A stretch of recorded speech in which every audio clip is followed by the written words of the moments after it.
Welcome to April, everyone. This is the Tango Banter. It's hard to believe that we've already arrived in April.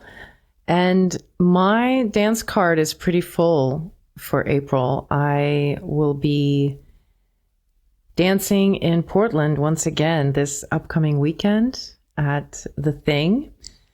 And I also have a couple of DJing gigs lined up locally. I'll be DJing at Milonga Tango Cafe on Sunday the 14th. And I'll also be DJing at Milonga del Alma on Saturday, April 20th. So if you happen to be at any of those events, would love to connect with you. I always appreciate when I get to meet people face to face and chat with them in person about some of the topics that I talk about in my podcast. To me, it's almost like I'm continuing the conversation off air, which is a really cool feeling. So it's really nice for me to hear how you're thinking about tango and how the topics that I'm talking about are resonating for you, like what is landing and what is applicable, how you're making sense of your tango experiences. So anytime that you want to share, please feel free to reach out to me on social media, of course, at I am SO Tango. I'm So Tango on all the social media channels. So today's topic is actually based on a question that one of the dancers in my private Facebook group posted. And I thought it was so well articulated. So I'll start by actually reading through her question that she posted. One thing I've wondered about with following is, where do we draw the line between following the lead that's given and adding our own spin to it? Classes tend to focus on teaching new figures, not possible follower variations to the same step and same piece of music. So you end up learning how to follow a wide variety of potential steps. But then, if you follow them automatically, it feels a bit mechanical rather than interactive. It's still new, yes, because you don't know what the leader is going to lead into, but then it does feel like your only task as a follower is to not mess up what you're given. That makes me hyper aware rather than relaxing and looking for opportunities to co-create. How and where and when does a follower add to the dance? What are the things we can try when learning or that a follower can improvise with? I'm sure some of you are like, I've always wanted to know that. I even saw almost like a progression in her questioning because some of these questions come up as you progress as a follower. So let's unpack step by step what she's asking. And I'm going to provide you with some both philosophical ways of how to think about the question and also some practical things you can do to begin to answer that question for yourself. So where do we draw the line between following the lead that's given and adding our own spin to it? When I first started learning tango, and I know that this is the case for many dancers, I was basically taught to follow the leader. I was not taught the figure. If somebody asked me to do the figure called ocho cortado, I couldn't do it by myself. I couldn't show it to someone as a follower. I could follow it if I was led into it. So the skill set that we are taught when we're learning to follow in tango at first is the skill of following. Now, it seems at first that it's a simpler role. It's easier to follow. You can close your eyes. You can relax. You can totally like leave your body and be somewhere else and come back and not remember anything that happened. So for people who start as followers and they train this skill of following, what ends up happening is that you can access that place of receptivity very easily, but then it's very hard to know what's really going on because we're sort of detached. So the first layer of complexity in tango, from a follower perspective, is this ability to just be present and follow what's being led. Once you master that, the next layer is to learn how to actually interpret the dynamic of what the leader is leading. And this is the place where we start asking the question of, where do we actually express ourselves? What do we actually do? How do we do that? How do we decide how to do that? And what does it actually look like in your mind's eye when you see that represented? What do you describe for yourself when you think of the idea of a follower being more dynamic and adding their own spin to it? What does that look like? A lot of times it will be embellishments or different types of stylizations, let's say, something that is not necessarily integral to the dance, but something that expresses something in the music. So for me, it started happening when I would see a dancer dance a certain song, and there would be something that would happen in the song, some sort of sound or a sound effect that was particular to that song. And I would see the follower that I'm watching do something specific with their foot, some sort of an adorno, some sort of an embellishment. And that catches our eye, and we're like, I want to be able to do that. That's kind of the flavor that we're talking about. That's what it looks like. Of course, we don't want it to look like, as a follower, you're just kind of going off and doing your thing. And you're kind of pulling the leader with you. Nobody wants to dance like that. Nobody wants to feel that or look like that. Our goal is to look like we know what each other is doing, that we are the same body. And I typically give this image of, imagine that you and your partner make up a cat. The leader is the back legs of the cat, and the follower is the front legs of the cat. The job of the back legs is to push off, to give momentum and direction.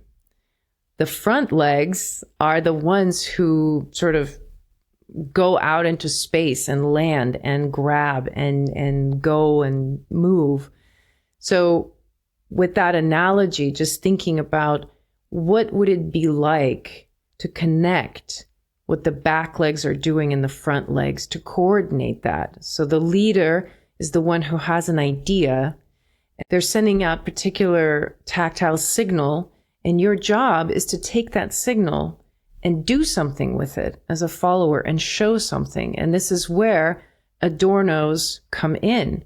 And ideally, those adornos would be done with the time of the music so that it looks like the adornos are just happening naturally, right? They're not typically something even that the leader will lead. Sometimes you will use some back-leading techniques to show something in the musicality.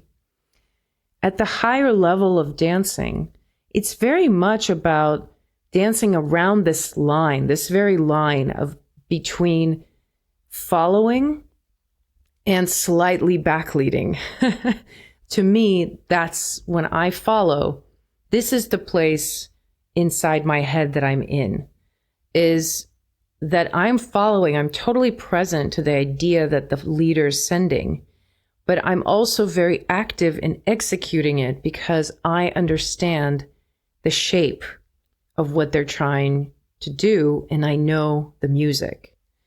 So the two kind of practical things that inform your ability to be able to dance like that, to gain the skill, right? One is to become aware of the actual shapes that your body is drawing when you're dancing around your partner.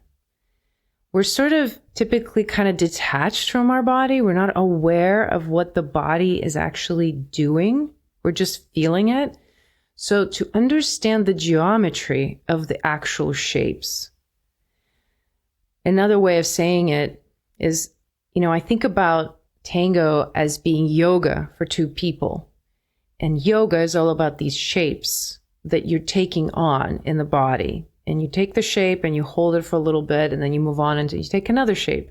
And tango is kind of like that. Tango is a exploration of dynamic shapes, dynamic movements that happen over and over again in different combinations. So when you as a follower become aware of the shape that your body is taking, and you begin to understand the logic of the vocabulary, that will help you to understand where the adornments can fit in, mechanically speaking. So how would you do that? Learn the basics of leading. Just the basics. You don't have to, lead socially, but just to understand how the vocabulary from a leader's perspective evolves and what they are expecting in terms of the shapes that you will take as a follower. Quick plug here, if you want to dive into that right away, I have a series on my YouTube channel called Tango Simplified, and it's a weekly tutorial that I post on Saturdays.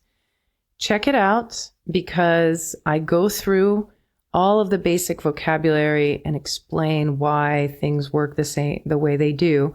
So even if you don't actually start leading, just watching the series and understanding the concept will already be helpful.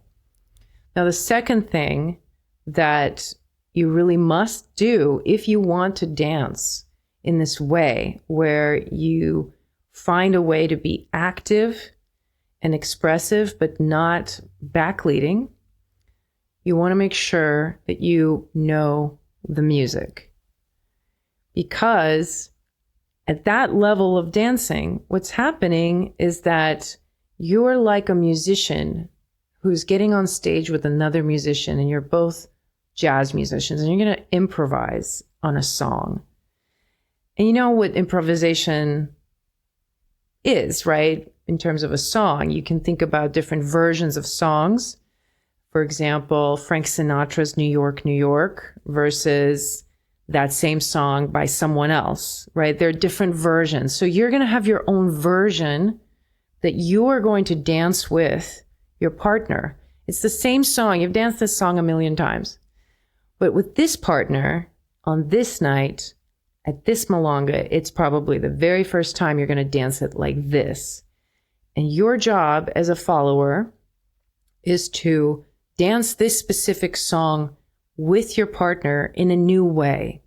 You're doing the same movements, you're doing, the same patterns, but you're improvising and you're seeking to show something new, both of you, the way jazz musicians would riff off each other. And within your embrace, within the touch, there's a lot of that push and pull and give and take. And for me, the way I feel it when I dance with people of this level, it's very much that we're passing the lead back and forth on this very, very micro level that's happening really, really fast. This mostly happens for me with dancers who know both roles. When I get to dance with somebody who understands both roles, it's just this state where it does not matter who's leading or following. We're both listening to each other and we're both ready to step in and guide the direction. It's a really fun place to be. So let's look at the second part of this question.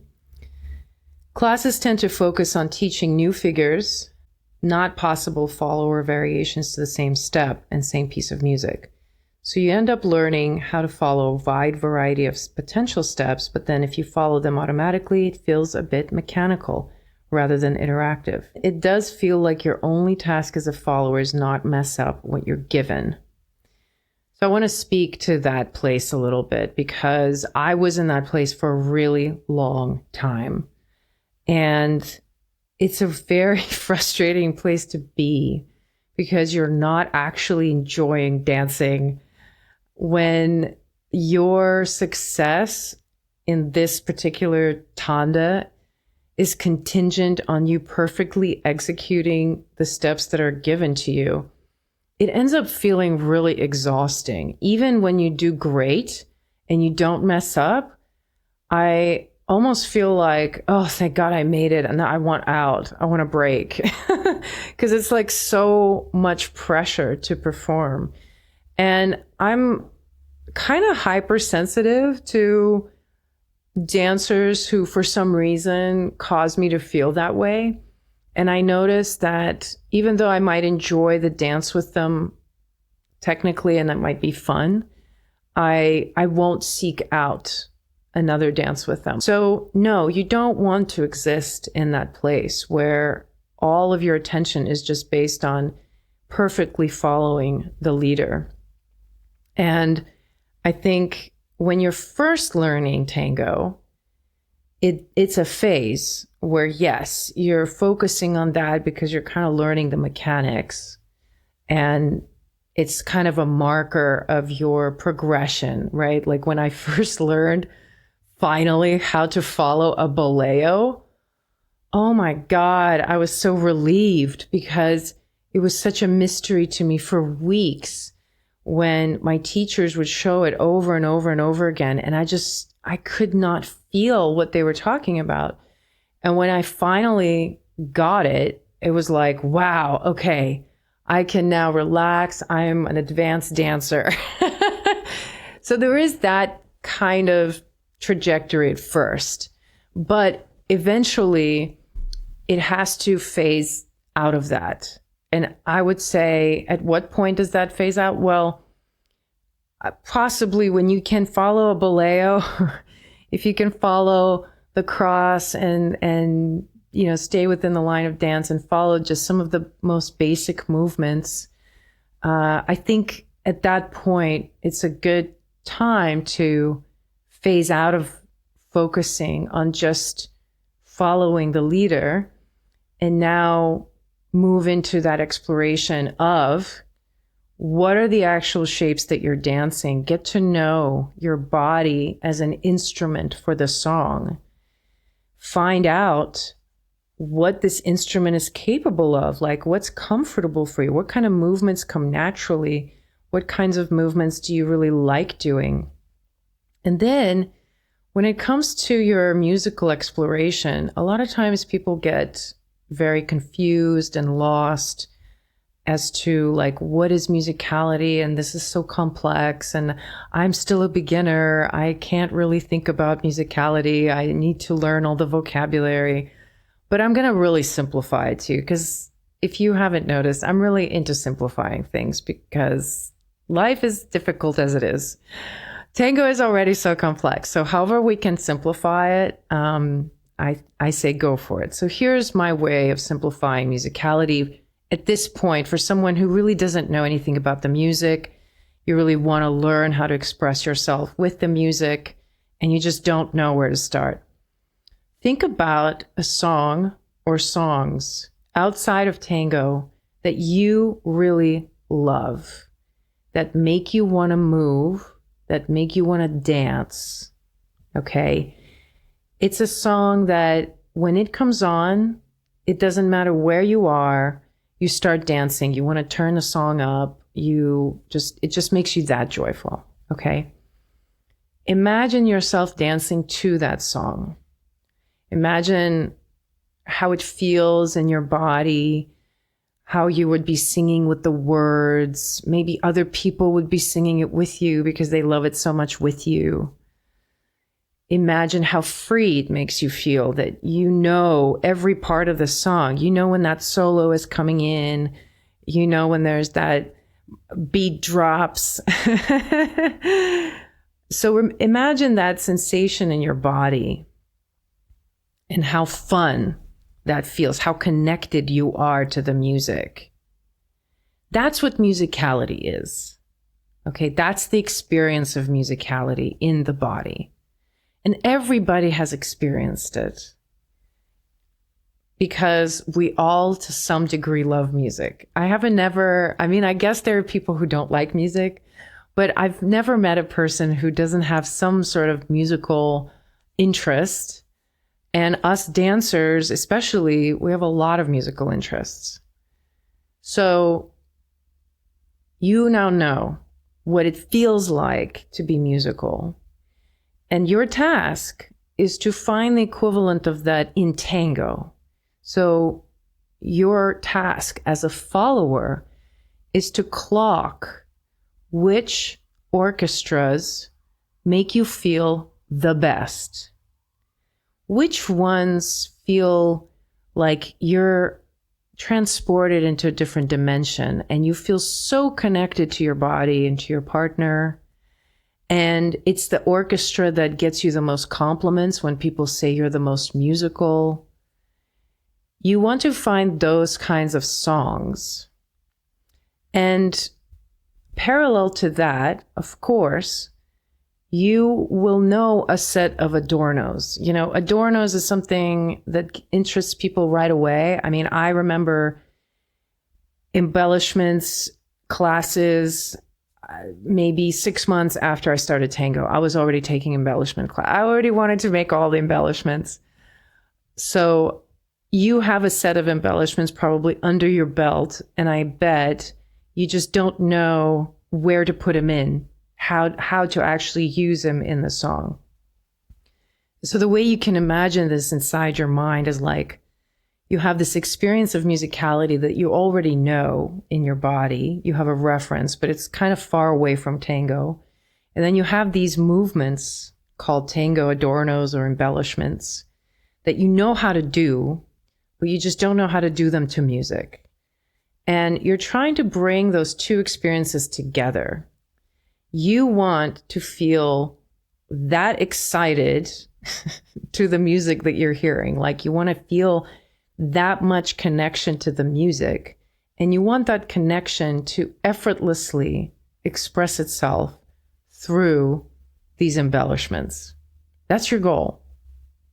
It's not about learning where, in which part of the song to put this embellishment or memorizing.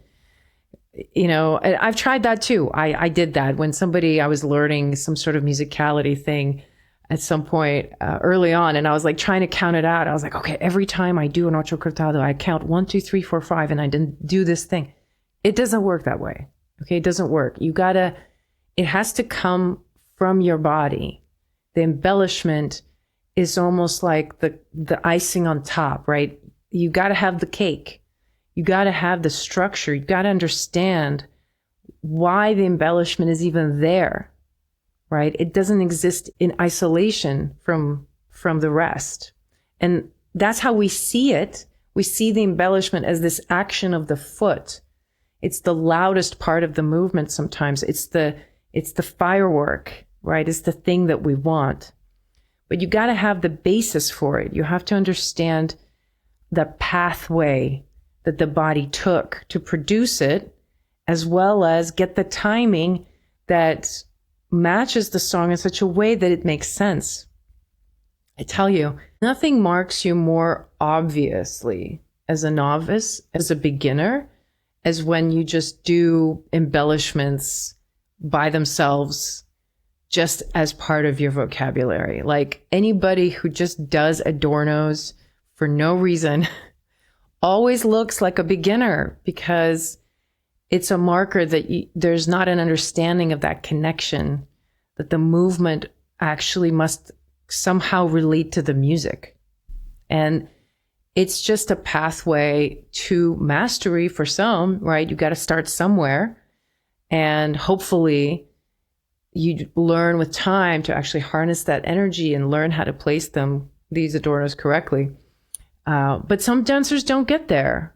Some dancers don't. They don't ask the question. They're happy where they're at, and this is the level that they are happy to stay at, and they enjoy their dance. And that's also there.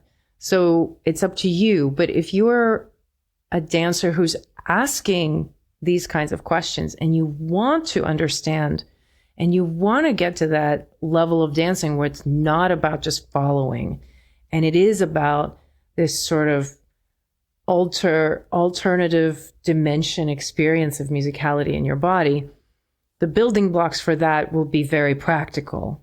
And they do take time, but I don't think it's anything that you have to set aside time for separately from your dance time at the milonga, right? So when you're dancing at the milonga, make it a point that you're keeping track of the music, for example, that you're really enjoying, that really makes you kind of open up and feel your body in a new way. So that you can always do. That's something you can always go to and just turn that on, turn that switch on in your brain. Start now. And when you go out dancing next time, just clock it. What's the orchestra that you danced to that really made you feel that you were very musical and that you wanted to do a lot of embellishments too?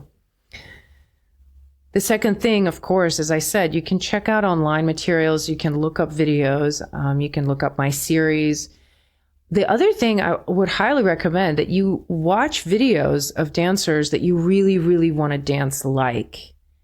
It doesn't matter their level. It doesn't even matter if you can physically reach their level. So if you are really excited about some sort of stage dancer who does a lot of flips and you yourself are not planning on doing flips, don't let that hinder you. Still watch them and watch for the gestures, for the lines, for the expressiveness of their movement, and see if you can just let that imagery wash over you and by osmosis absorb that into your body.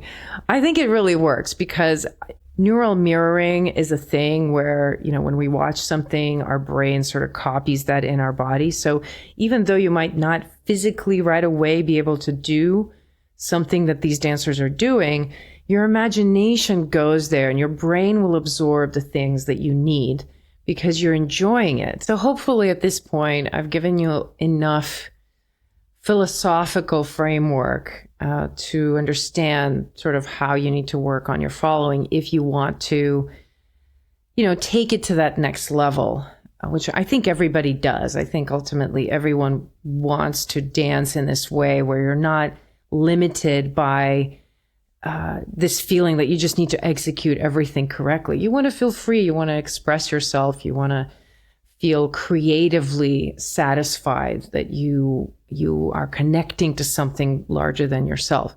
That's on everybody's agenda, of course. So I want to give you a couple of other pointers that helped me quite a bit.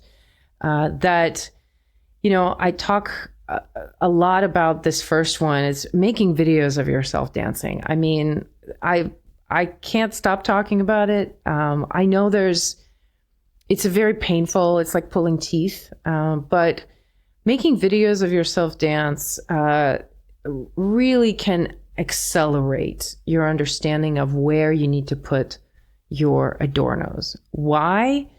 Because when you see yourself executing the adorno with the music, you will be able to see more clearly if the adorno actually fits.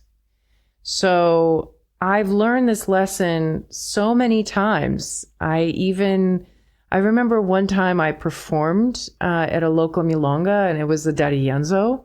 This was years ago. And, D'Arienzo is like super staccato, super fast kind of music. And I put in all of these little details, all of these little adornos and foot taps because I was just, dancing the way I usually dance.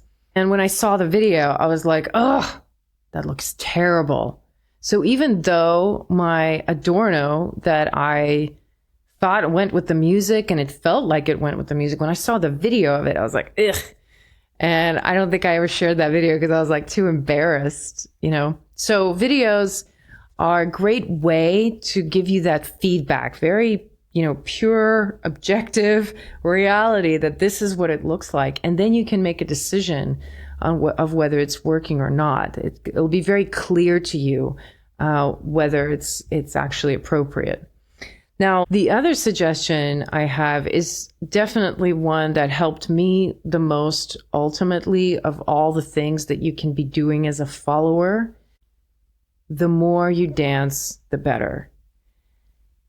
In my case, I actually went into dancing different things. So I started exploring other dance forms and did a lot of fusion dancing, some blues. I attended different dance events where there was different kind of dancing. I did some solo dancing as well, ballet, a little bit of modern.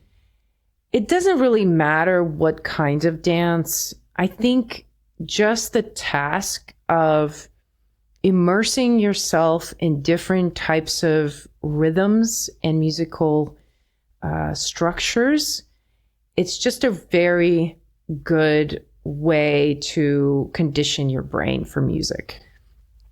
Honestly, I used to go to ecstatic dance a lot. That was a really great phase for me. And back then I felt really limited in my body. I felt very self-conscious. It was really difficult for me to even extend my arms up over my head if I danced. I felt like everybody was looking at me. And it was a very therapeutic practice for me to go and just move and ask myself the question of what do I want to do to this music right now? And in tango, of course, you're going to do a very small percentage of what you would do in an ecstatic dance. In ecstatic dance, you're free to do whatever you want, right? You are by yourself. You can move your body. You can jump around. You can let the music move you. But when you're dancing tango, you're very narrow in your choice, right? There's very small percentage of your movement that you're going to utilize. But it seems like when you give your body a lot of freedom and a lot of possibility for movement and let your brain be washed with lots of different music and lots of different rhythmical structures, when you come to tango, it actually makes tango easier. And that's what I found for me as a follower. I kind of stalled in my learning as a follower. And I found that place that she's talking about where it was okay, I'm just following. I don't feel myself actually connecting to the music. And then when I went into practicing other dance forms and exploring other forms of music, that's when it seemed like something opened up for me that was just not there before. It was like I kind of allowed myself to feel other possibilities, and that helped me to push to the next level. So if you can do that, if you can allow yourself to explore other dances and go to some events that have other musical genres and dance to those, if you can go dance tango to them, it doesn't matter. But just that challenge is really nice. Now, for some of you, I know it's nah, I'm really not, I don't think so. Maybe you're okay being at home and you're okay dancing to music by yourself, but you don't necessarily like the idea of going out and being social. So what you can do is dance to a lot of music by yourself at home. Take some of the structures of movements that you've learned from tango, like adornos, like ochos, boleos, ganchos. Put on any kind of music and then dance and try to find a place where you can do those movements. And make a video of that and watch that. And I guarantee you it's going to look silly. It's going to look like crap at first. You're going to hate everything about it. I did. I hated videos of myself for a long, long time. But it will give you that information, that piece of information that you need to know of what does the adorno actually look like? Am I structurally doing it the way I want it to look? And am I doing it in a way that fits the music? Because you're guessing, right? When you're first doing an adorno and you're doing it by yourself or with a partner, you're guessing. You're just throwing something out there to see if it sticks. And you must guess a lot. You can't just do it. You can't know ahead of time. I think the motto for me, for any creative endeavor, including dancing tango, the motto is do it before you're ready, fully knowing that you might fail, and then do it again. Like, do it before you're ready to do it, right? The adorno, this question of adornos and where to put them, you're not going to figure it out and then do it. You're going to have to do it a lot, and you're going to do it wrong a lot, and then you're going to deduce where it needs to go. And the best way to do it is when you can assess yourself, not when somebody else gives you the feedback, especially with adornos. Adornos frequently, most of the time, is not something that the leader actually can lead. It's something you choose to do. So you can ask the leader whether it feels okay to them when you do it. But whatever the leader tells you is just going to be in reference to how they feel it, not necessarily in reference to how it looks, whether it actually works with your body, with your shape, with your range, whether it's comfortable, whether it's graceful. Those things, you have to see them, or you have to have somebody else look at you and tell you, which is typically how you learn in a class. But you can do it on your own by watching a video of yourself and actually seeing if it works or not. So these are some of the ways I recommend that you begin to develop some of your own spin as a follower that you can add to your dance. Let me know how this is landing for you. Do you have other ideas? Do you have any particular questions about some things that I was discussing? And I look forward to bantering with you next week. Until then, ciao.